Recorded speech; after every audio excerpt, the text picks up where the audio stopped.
I am Ferdinand Marcos, and I am the President of the Republic of the Philippines. I stand today on behalf of 110 million Filipinos. Hello people and hello universe, it's me again. Shout out sa inyo mga beswa, hello sa mga Marcos loyalists and supporters. Shout out po sa inyo mga beswa, sa mga Pilipino sa buong daigdig, hello po. Ayan, mayroon tayong good news for everybody. Gusto niyo good news? Syempre, bagong Pilipinas, inauguration of the Solbec Small Reservoir Irrigation Project, no, July 19, 2024. Pasukin Ilocos Norte. Ayan mga beswa. Ay nako, maganda ito mga bes. Ang ganda-ganda nitong dam na ito. Well, mayroon lang po ako ikukorek, ano. Alam ko i-credit grab nila na naman kay sa puon nilang sidugas. Nako. Ito guys, 2014, plano ni Panot pa ito, kay Panot pa ito guys, no? Nakatingga. Dumaan si Digong, nakatingga din. Pero si Pangulong Marcos Jr., sabi ko sa inyo, talagang tinuloy niya. Hindi niya tiningga. Siya ang nag-funding. Kaya natapos ngayong araw na ito, binuksan niya pa. Iwasan po natin ang mga magki-credit grabber, mag-research kayo. Mga anti-Marcos, tama-tama na yung mga kuda-kuda nyo. Kasi lahat ng magaganang programa ng Marcos administration, lahat po makikinabang. Anumang klaseng kulay ka, wala siyang pake. As long as you are Filipino, magbi-benefits ka sa lahat ng magagandang programa at magagandang proyekto. Real talk po tayo. Huwag niyo sabihin hindi. Huwag masyado kayong nagmamagaling. Wala naman kayo kakagaling. Puro kayo kuda, puro kayo paninira. Ayan, 'di ba? Magpasalamat na lang kayo kasi itong pangulo na ito madiskarte at maabilidad. At least nakikita nyo kung saan pupunta ang budget. Ito mga kababayan, para kumpleto Ricardo, panoorin nyo ito. See you again on my next upload video. Bye and babos. God bless Philippines. Ito na. And guys, grabe, pwede mag-swimming. Mga kababayan, mayroon lang ako i-correct, no? Kasi maraming nagko-comment na sinasabi hindi mo pera yan. Hoy, let me correct you, mga anti-Marcos. Karapatan mo at obligasyon ng bawat Pilipino ang magbabayad ng buwis. Bakit? Kasi po batas yan. Batas po, ayon po yan sa batas ng Pilipinas. Bakit? Kasi nasa sa iyo yun kung ayaw mo magbayad ng tax. Okay? Hindi ka pipilitin kung ayaw mo magbayad ng tax. Pero ito lang masasabi ko sa inyo. Yung idea ni Pangulong Marcos Jr., yung kagalingan niya, yung diskarte niya, at nakikita kung saan ang problema, yan po ay wala sa ibang mga pangulo na nagdaan. Especially yung puon mo. Mga anti-Marcos, walang ganyang klaseng idea. See? Yan nga ang sinasabi natin Magpasalamat na lang kayo kasi. Kaysa naman puro kuda kayo ng kuda. At least, dinadala ni Pangulong Marcos Jr., ang pera sa mga magagandang proyekto. Nakikita nyo ang budget. Di ba? Kung wala ang pangulo, hindi mo makikita ang klaseng ganyong idea. Yung ibang pangulo naman, nako, ewan ko na lang, kayo nang bahalang humusga, mga kababayan. Itong Solbec Dam na ito, mga kababayan, yan po ay funding ni Pangulong Marcos Jr. Dahil dito mga kababayan, ang importante dito, hindi na natin titingnan yung kung anong klaseng kulay ka, makikinabang ko hindi. Lahat po ng Pilipino makikinabang. Walang political color si Pangulong Marcos Jr. As long as Pilipino ka, makikinabang ka dyan. Kayo naman, yan, para sa lahat yan. Walang exempted dito. Dilaw ka man o DDS, lahat po para sa lahat yan. So, dahil dito mga bes, tunghayan natin. Ready, Mr. President? At the count of 3, 1, 2, 3. The marker reads as follows. Solvex Strip is a national government project that addresses the scarcity of irrigation in parts of the agricultural area of Pasukin, Ilocos Norte. Ay, The wow. SSRIP will increase farmers' incomes, improve their standards of living, and enable sustainable development in rural areas. This NIA's legacy for the present and future generations of Bagong Pilipinas. Muli, maraming salamat, mahal na Pangulo. Oh, see guys. Ay, social. Ang ganda. Hindi man ako taga Ilocos guys, pero masaya ako talaga. Super. Kasi ang Pangulo ko ay talaga masipag. Magaling ang diskarte. Maabilidad ba? Oh. Naku, million guys ang ano yan. Halaga, billion siguro, no? So, para mapatunayan sa inyo na under the Marcos administration yan, pakinggan yung speech at yung mga comment ng mga tao dyan. O, di ba?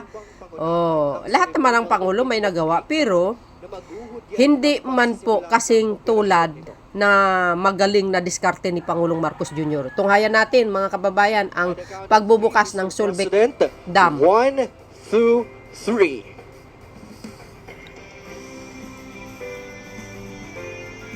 Ay, wow. Naku guys, bukas na.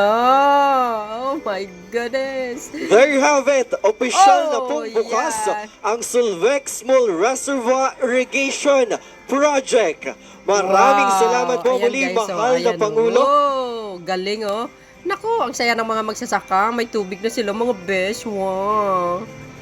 Oh, diba? Social. Oh, ang ganda. Oh, ang ganda. Sa Iloilo, katatapos lang ng sa Iloilo yung Haluar Dam. Nako, ito na naman Solbec Dam. Alin kaya ang susunod mga kababayan? Pasalamat tayo sa administrasyon na ito. Galing talaga ng diskarte ng Pangulo na ito. Naloka ako. O sana all matalino. Alam niya kasi kung saan yung pinakapuno na para maibsan yung pangangailangan ng mga magsasaka. Isa na ito, tingnan nyo kung gaano kaganda mga kababayan. Ay, grabe. Pang-slide ito, bes. O, diba, social. O, ayan na, mga kababayan. Parating na ang bagong Pilipinas. Ay, hindi. Dumating na pala. Ayan, na-shout out sa lahat ng mga taga Ilocos Norte. Ayan, buong pusong nagpapasalamat sila. Mga kababayan, anong kapalagayan nyo? Okay? Sa mga DDS naman, mga anti-Marcos, magpasalamat na lang kayo. Hindi na lang yung puno kuda-kuda. Lahat po tayo makikinabang po sa lahat ng mga gagandang proyekto ng ating mahal na Pangulo. Alam nyo, huwag kayo masyadong atat, mga bes. Okay? Hintayin nyo kung makaupo yung puon nyo. Ang tanong kung makaupo, ganun lang yun, kasimple. Kung gandahan niya sana ang performance niya, baka may chance pa. Pero dahil sa ang sama kasi ng ugali ng ama niya ni Gurgur Kaya napahamak tuloy si Gurgur. Ayan. So yun guys, pakinggan natin ang ang speech ng ating gobernador. Ayan, at ang ating mahal na Pangulo. First and foremost, on behalf of the over 600,000 Ilocanos, allow me to express my deepest gratitude to our President, to our Sec Kiko, and to Admin Eddie for this landmark project dito po sa Pasukin and for the entire province, benefiting over 1,000 ng ating mga Manlalon and of course ang kanilang pamilya. We hope and we know that this will also benefit the province in terms of aquaculture and tourism. But for today, allow me to welcome you all to Ilocos Norte and welcome back home, Mr. President. Mabuhay po ang ating presidente, mabuhay ang DA, mabuhay ang NIA, mabuhay ang Ilocos Norte. Kasalukuyang panahon ng pagbabago, ating nasaksihan ang pambihirang progreso sa ilalim ng kapuri-puring pamumuno ng ating mahal na Pangulong Ferdinand Marcos Jr. Yes! Kaya naman ngayon, aking buong pusong pinagmamalaki ang bahagi ng progresong ito, ang Solbec Small Reservoir Irrigation Project or Solbec SRIP. Ang nasabing proyekto ay bahagi ng 10 Years Accelerated Irrigation Development Program ng NIA. na nasasaklawan ng matuwid na pananaw ng bagong Pilipinas at ng programang Build Better More. Wow. Ang Solbec Strip dito sa Ilocos Norte ay sumasaklaw sa mga sakahan ng 10 barangay dito sa Pasukin. Layunin ng proyekto na magbigay ng patuloy na supply na patubig sa humigit kumulang 705 hectares na siyang dadaloy sa mga nasasakupang sakahan nito na makapagbibigay ng masaganang ani at kabuhayan sa ating mga magsasaka at pamayanan. Kasama rin sa serbisyo na matatamo ng mga kanayuran dito ay ang pagkontrol ng baha, aquaculture, hydropower, supply ng tubig para sa sambayanan at mga pasilidad. Ang proyektong iyong natutunghayan ngayon ay binubuo ng pawis, dugo, pag-asa at pagmamahal ng mga taong nasa likod nito. At ako naman po ay lubos na nagpapasalamat sa lahat ng suporta na inyong pinagkakaloob sa pamunuan ng NIA. Wow. Sa ilalim ng matatag na pamumuno ng ating Pangulong Marcos Jr., tayo ay handang magtrabaho ng lampas pa sa inaasahan at higit pa para sa kapakanan ng sambayanang Filipino. Ang administrasyon na pinamumunuan ng ating butihing Pangulo ay nananatiling matibay sa kanyang pangako na isakatuparan ang Build Better More program na sumasalamin sa kanyang dedikasyon sa pambansang kaunlaran at kapakanan ng bawat Pilipino. Yes. Ang kanyang pananaw at paninindigan na may angat ang antas ng pamumuhay nating mga Pilipino ay siyang nagtutulak sa pagbuo ng mga makabagong proyektong kagaya nito. Kaya naman, hinihikayat po namin kayo na magsama-sama, makiisa, suportahan at mahalin ang layunin ng Build Better More program. Ang ating tahakin ang landas patungo sa isang masaganang bagong Pilipinas.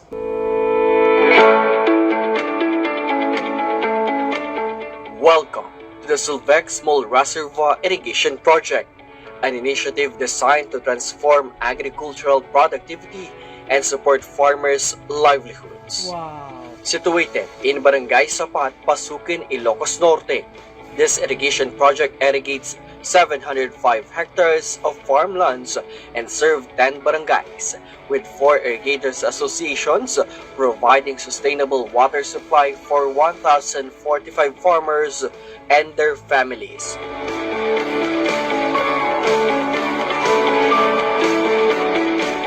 The reservoir area can impound approximately 1,063,000 cubic meters of water that aims to harness that potential of local water resources, ensuring that every drop is used efficiently to irrigate fields and boost agricultural output. Grabe. Ganda. Construction of the Earthfill Dam began in 2014 with a dedicated team of engineers and local workers, making the construction of the project a source of livelihood for some of the residents from various barangays of Pasukin during its construction.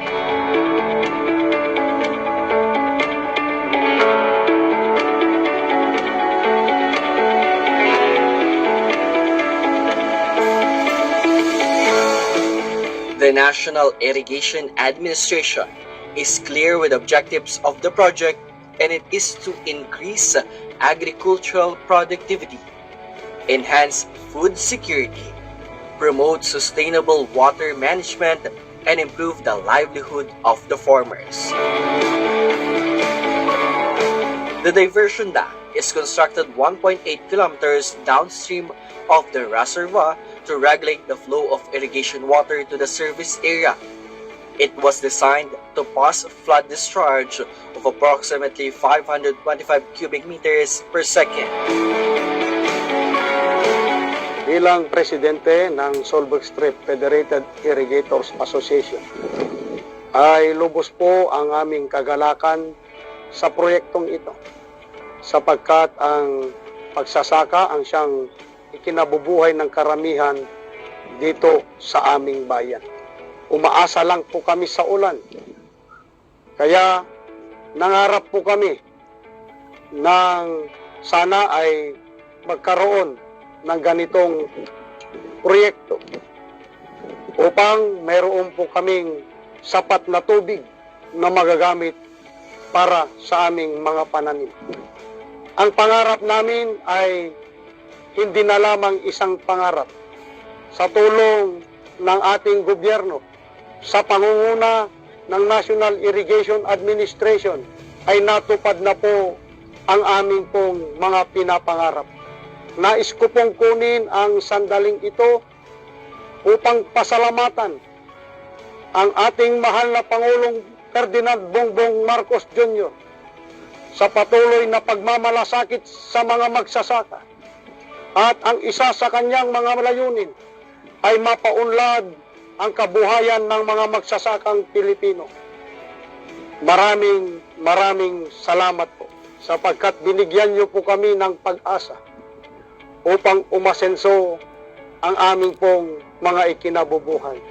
Sa tulong ng National Irrigation Administration at ng Department of Agriculture ay sigurado na po kami sa masaganang ani para sa ikauunlad ng aming pong mga buhay.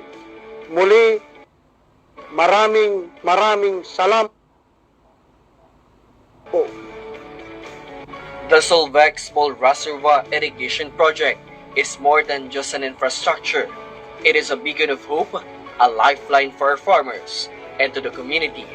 It Kabsat na imbagngal daw ay ayatek na kaikailan. Naragsakan na nga adda iti sidong yu ang mga mangiburay ito daytoy na isang sangayan a okasyon.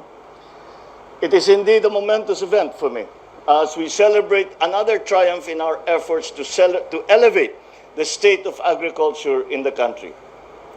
Ladies and gentlemen, I'm grateful to be with you as we inaugurate the Solvec Small Reservoir Irrigation Project or the Solvec SRIP. It is a more than 900 million peso project that includes the Solvec Earthfield Dam, which is the first impounding dam to be constructed here in our province. It boasts a capacity of over 1 million cubic meters. If a generous supply of water that can irrigate more than 700 hectares of agricultural land in 10 barangays here in Pasukin. Ang proyekto pong ito ay makakapagbigay ng patubig sa higit na 1,000 magsasaka sa lugar na ito. Kaya po ang mga magsasaka natin ay makakaasa na magiging mas maganda at marami pa ang kanilang aanihin. Aside from storing water for irrigation, 2 hectares of the dam's reservoir will be dedicated to aquaculture. The NIA is also planning to develop the Solvec Strip to accommodate a hydropower plant facilities for recreation and tourism. In fact, I was looking around. One of the things that we discovered when we do these things, when we have a dam, when we put a dam and there is a lake, immediately it is a potential tourist spot. And that's something that we can think about. And besides, what we can add to the hydroelectric power and the aquaculture that we are going to get from this Earthfield Dam is also the magpalutang tayo ng solar na para meron tayong power para nga kung makapag-develop tayo ng tourist destination dito, meron na tayong pagkukuhanan ng kuryente. The implementation of this may have been long and laborious, but knowing how many communities will benefit and how much impact it will make on their day work, it is impossible not to be excited and happy. So allow me to recognize some of the few people who have worked very hard to make this a reality. First, I would like to acknowledge our engineers, our architects, and construction workers who have relentlessly worked to ensure the integrity of the structure, operation, and maintenance of this program. And perhaps you may think that that your task in building this is just another job to meet the needs of your respective families. I have to tell you, it is much more than that. This project is a testament to Filipino mark of excellence which has contributed significantly to our efforts in rebuilding our nation and providing a better environment for the next generations. To the officials and staff of NIA, your perseverance has led to the accomplishment of this project. And while we celebrate the realization of this undertaking, the challenge for us moving forward is to keep delivering our promises and for the aspirations of our people. I was just having a quick discussion with Secretary Kiko. Kailangan pa natin daan-daan na ganito. This is what we need, hundreds of this around the country. Ay, wow. O, rinig niyo yun? Kaya More dams. please see to it that the operations of the Sulvex RIP will be smooth and dependable so that we can keep our word to our citizens and we can inspire more programs, more projects like this all around the country. And with the leadership and support that this administration is always ready to provide, I enjoin you to spare no effort in the execution of our other plans and projects. So let us exhibit how government works under the banner of Bagong Pilipinas. At bilang panghuli, sa ating mga minamahal na magsasaka, kaagapay ninyo ako at ang buong pamahalaan ng Pilipinas sa pagkamit ng isang masagana at maginhawang bukas. Hindi dito nagtatapos ang ating mga hakbang upang makamit natin ang bagong Pilipinas, ang isang bagong Pilipinas kung saan ang lahat ay may pagkakataon at kakayahan na pagyamanin ang kanilang kaalaman, galing at pamumuhay para sa kanilang sarili, para sa kanilang mga pamilya at para sa ating minamahal na Pilipinas. Isang bagong Pilipinas kung saan ang pamahalaan at ang mga sangay nito ay kumikilos ng mabilis, mabisa at puno ng pagmamahal sa kapwa at sa bansa. Kaya patuloy po tayong magkaisa para sa ating mga mithiin at para sa ating minamahal na inang bayan. So once again, I extend my warmest gratitude to all the minds, hands, and hearts that turned this dream into reality. I am sure that like me,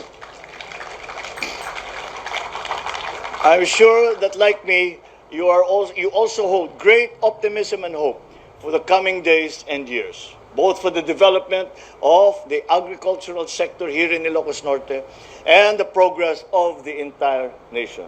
Mabuhay ang bagong Pilipinas, Diyos-Tiagnina, na imbagnal daw kadakyamin. Yun mga kababayan, more dams to come. Sabi niya nga, magpapagawa ng mas maraming dam sa bawat region for sure yan. So yun guys, see you again on my next upload video. Bye bye bye and babos. God bless Philippines.